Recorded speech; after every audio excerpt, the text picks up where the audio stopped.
Oubliez l'image d'Épinal de la France, 6e puissance économique mondiale. Oubliez les chiffres du PIB et les communiqués rassurants sur la croissance. Si vous voulez comprendre la vraie France de 2026, celle que personne ne montre aux journaux de 20 heures, il faut regarder 2 chiffres. 2 chiffres qui résument mieux que n'importe quel discours politique ce que signifie concrètement la pauvreté en France aujourd'hui. Premier chiffre, 35% des Français ont eu froid chez eux pendant au moins 24 heures durant l'hiver dernier. Un tiers de la population. Pas dans un pays du tiers-monde. Pas dans une nation en guerre. En France. En 2025. Deuxième chiffre, 1,3 million de personnes dépendent des Restos du Cœur pour manger. Et ce n'est qu'une association parmi tant d'autres. Ajoutez les banques alimentaires, le Secours populaire, la Croix-Rouge. Au total, entre 3 et 4 millions de Français ne peuvent plus se nourrir sans aide extérieure.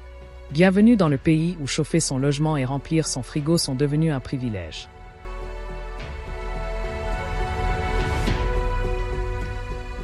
Novembre 2025. Les températures chutent. Les radiateurs se mettent en route.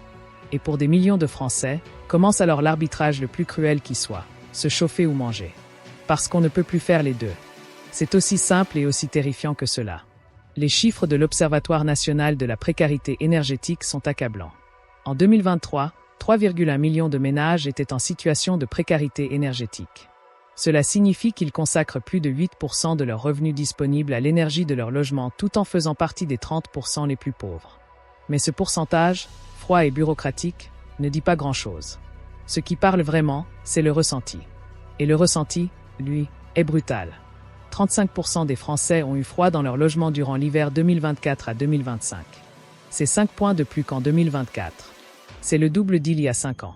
Et dans certaines catégories, c'est encore pire. 63% des agriculteurs, 55% des artisans, 48% des moins de 35 ans, 45% des locataires. Ce ne sont pas des marginaux. Ce ne sont pas des cas isolés. Ce sont des pans entiers de la société française qui grelottent chez eux pendant que les politiques débattent de la transition énergétique. Pourquoi ont-ils froid ? Les raisons sont multiples mais s'entremêlent toujours. 32% à cause d'une mauvaise isolation. 11% à cause d'une installation de chauffage insuffisante. 13% à cause d'une panne de chauffage qu'ils n'ont pas les moyens de réparer. Mais surtout, et c'est le plus terrible, 41% pour des raisons financières. Ils ont coupé ou réduit le chauffage parce qu'ils ne peuvent pas payer. Ce n'est pas une question de confort. C'est une question de survie budgétaire. Les conséquences vont bien au-delà de l'inconfort. Avoir froid chez soi, c'est multiplier les risques de maladies respiratoires, d'infections, de problèmes cardiovasculaires. C'est voir ses enfants tomber malades régulièrement. C'est développer de l'humidité dans les murs, des moisissures qui aggravent encore les problèmes de santé. C'est vivre dans un stress permanent qui ronge la santé mentale.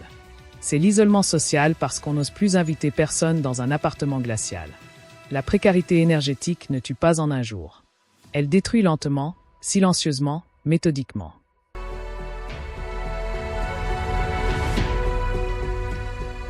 Et le pire, c'est que la situation ne fait qu'empirer. En 2025, 30% des ménages français ont souffert d'une chaleur excessive dans leur logement pendant au moins 24 heures durant l'été. C'est 7 points de plus qu'en 2024. La précarité énergétique n'est plus seulement hivernale. Elle est désormais estivale aussi. Les logements mal isolés deviennent des fours l'été et des glacières l'hiver. Et dans les deux cas, les plus pauvres en paient le prix. Les impayés explosent. En 2024, les fournisseurs d'énergie ont comptabilisé 1,2 million d'interventions suite à des factures impayées. C'est 20% de plus qu'en 2023. Et encore, ce chiffre ne compte que les interventions formelles. Il ne compte pas tous ceux qui se privent en silence, qui baissent le chauffage à 15 degrés, qui ne l'allument que 2 heures par jour, qui s'habillent avec 3 couches de vêtements à l'intérieur. 11,5% des ménages déclarent ne pas pouvoir chauffer suffisamment leur logement faute d'argent. C'était 5% en 2018. En 7 ans, ce chiffre a été multiplié par plus de 2. Les fournisseurs d'électricité ont augmenté de 27% les limitations de puissance. C'est un dispositif qui permet de contraindre les ménages sans les couper totalement du réseau. Concrètement, vous ne pouvez plus faire fonctionner plusieurs appareils en même temps. Impossible d'allumer le chauffage et de cuisiner. Impossible de faire tourner la machine à laver et de regarder la télévision. C'est une forme de rationnement énergétique imposée aux plus pauvres. En France, en 2026. Et pourtant, ces chiffres terrifiants sont encore optimistes. Parce qu'ils ne reflètent pas ce qui se serait passé sans l'intervention massive de l'État. L'Observatoire national de la précarité énergétique l'admet sans détour, Sans le bouclier tarifaire et les chèques énergie, le taux de précarité énergétique aurait atteint 17,9% en 2023, soit presque le double du taux observé. Une personne sur 5 aurait basculé dans la précarité énergétique. L'État ne règle pas le problème. Il le contient artificiellement. Retirer les amortisseurs, et la digue cède immédiatement.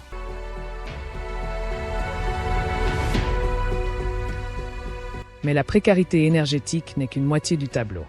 L'autre moitié, c'est la précarité alimentaire. Et là aussi, les chiffres donnent le vertige. Le 18 novembre 2025, les Restos du Cœur lançaient leur 41e campagne. Les chiffres de l'exercice 2024 à 2025 viennent de tomber. 1 300 000 personnes accueillies. 161 millions de repas distribués. C'est autant que l'année précédente. En apparence, c'est stable. Mais cette stabilité est trompeuse. Elle masque une réalité bien plus sombre. D'abord, parce que les Restos du Cœur ne sont qu'une association parmi d'autres.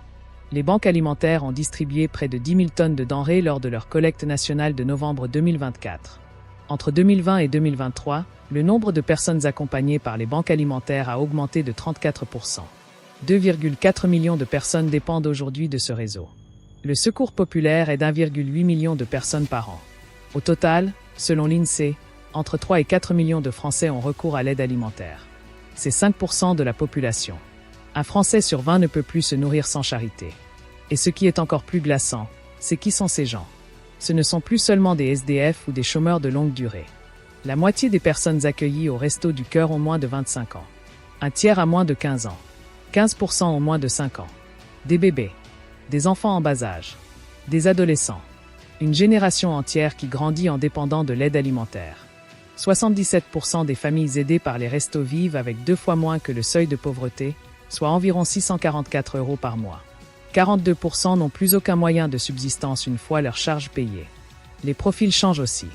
49% des bénéficiaires des Restos du Cœur sont des personnes seules. C'est une progression de 6 points depuis 2020 à 2021. De plus en plus de jeunes actifs. De plus en plus d'étudiants. Au premier trimestre 2025, 12,8% des jeunes de 15 à 29 ans en France métropolitaine ne sont ni en emploi ni en formation. Près d'un tiers des étudiants déclarent ne pas disposer de ressources suffisantes pour couvrir leurs besoins mensuels. Ils vont en cours le ventre vide. Ils dorment dans des chambres glaciales. Ils renoncent aux soins. Ils s'endettent. Ils craquent.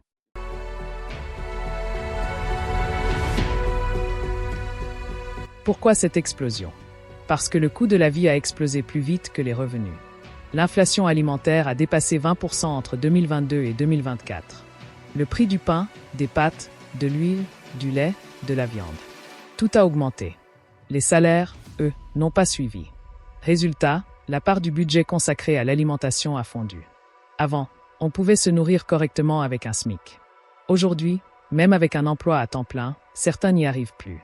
Les associations tirent la sonnette d'alarme. Le président des Restos du Cœur, Jean-Michel Gérard, l'a dit sans détour lors du lancement de la campagne 2025. 40 ans après l'appel de Coluche, les Restos du Cœur sont devenus plus indispensables que jamais. La pauvreté atteint des niveaux inégalés depuis des décennies. Le taux de pauvreté en France a atteint 15,4% de la population selon l'INSEE. C'est le taux le plus élevé depuis 30 ans.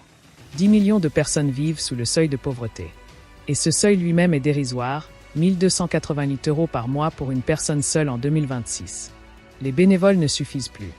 Les restos mobilisent 78 000 bénévoles réguliers et 30 000 occasionnels. Les banques alimentaires ont fait appel à 110 000 bénévoles pour leur collecte nationale. Des armées de citoyens qui donnent de leur temps pour que d'autres puissent manger. Mais les besoins dépassent les capacités. Certaines associations doivent déjà rationner. Limiter le nombre de colis par famille. Réduire la fréquence des distributions. Refuser de nouveaux inscrits. Parce que les stocks s'épuisent et que les dons ne suivent plus. Et le pire, c'est que les aides publiques diminuent. En 2025, le budget de MaPrimeRénov', le dispositif d'aide à la rénovation énergétique, a subi une coupe budgétaire d'1 milliard d'euros. Dans le projet de loi de finances pour 2026, le gouvernement a proposé une nouvelle réduction de 500 millions d'euros. Les associations de lutte contre la précarité énergétique sont atterrées. Comment sortir les gens de la précarité si on ne rénove pas les logements ? Comment réduire les factures sans isolation thermique ? Même le chèque énergie, censé aider les plus modestes, est devenu dérisoire. Il n'a pas été réévalué depuis 2019. À l'époque, il couvrait une partie significative de la facture.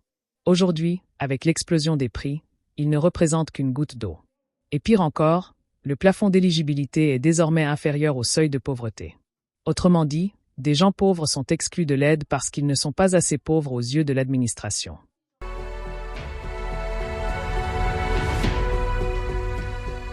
Ce qui se dessine, c'est un nouveau mode de vie pour une partie croissante de la population française. Un mode de vie fait d'arbitrages impossibles. Payer le loyer ou l'électricité. Acheter de la viande ou des médicaments. Mettre de l'essence pour aller travailler ou nourrir les enfants. Ce ne sont pas des questions théoriques. Ce sont des dilemmes quotidiens pour des millions de gens. Et le plus terrible, c'est que ces gens travaillent. 17,9% des personnes accueillies au Secours catholique occupent un emploi. Mais leur niveau de vie moyen est de 855 € contre 2443 € en population générale. Avoir un travail ne protège plus de la pauvreté. C'est la mort du contrat social français. Pendant des décennies, on nous a dit « Travaillez et vous vous en sortirez ». C'était un mensonge. Aujourd'hui, des infirmières, des caissières, des agents d'entretien, des livreurs travaillent à temps plein et finissent le mois à découvert. Ils cumulent 2, parfois 3 emplois. Ils enchaînent les heures supplémentaires. Et malgré tout, ils ont froid chez eux et font la queue aux distributions alimentaires. Les jeunes sont les premières victimes. 48% des moins de 35 ans ont eu froid chez eux cet hiver. 63% des agriculteurs aussi. 55% des artisans. Des catégories qu'on imaginait à l'abri. Des gens qui bossent dur. Des gens qui se lèvent tôt. Des gens qui font tourner le pays. Et qui grelottent quand même. La précarité énergétique et alimentaire ne touche plus seulement les exclus. Elle remonte dans la société. Elle grignote les classes populaires. Elle atteint les classes moyennes inférieures. Elle devient la norme pour une frange de plus en plus large de la population. Et ce qui est terrifiant, c'est que tout le monde s'y habitue. Les files d'attente devant les restos du cœur ne choquent plus personne. Les coupures d'électricité pour impayés sont devenues banales. On regarde ailleurs. On normalise l'inacceptable.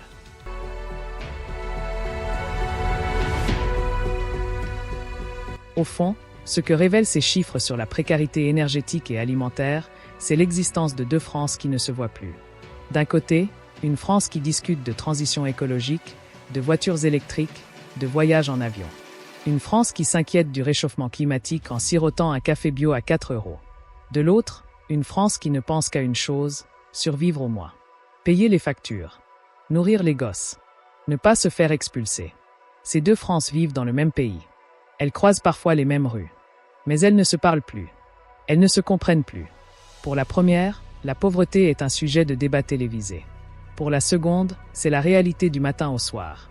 Et pendant ce temps, les politiques continuent de dire que la France va bien, que la croissance repart, que le chômage baisse, que tout va mieux. Mais comment peut-on dire que tout va bien quand un tiers de la population a eu froid chez elle cet hiver? Comment peut-on parler de prospérité quand 4 millions de personnes dépendent de la charité pour manger? Comment peut-on célébrer la 6e puissance mondiale quand des enfants vont à l'école le ventre vide? La vérité, c'est que la France est en train de se fracasser. Pas dans une révolution spectaculaire, pas dans une crise brutale, mais dans un lent naufrage silencieux. Famille par famille, facture impayée après facture impayée, repas sauté après repas sauté. Un jour, on se réveillera et on réalisera qu'on a laissé des millions de gens tomber, qu'on a regardé ailleurs pendant qu'ils coulaient. Et il sera trop tard pour dire qu'on ne savait pas. Parce que tous les chiffres étaient là. Tous les signaux d'alarme étaient allumés. On a juste choisi de ne pas les voir.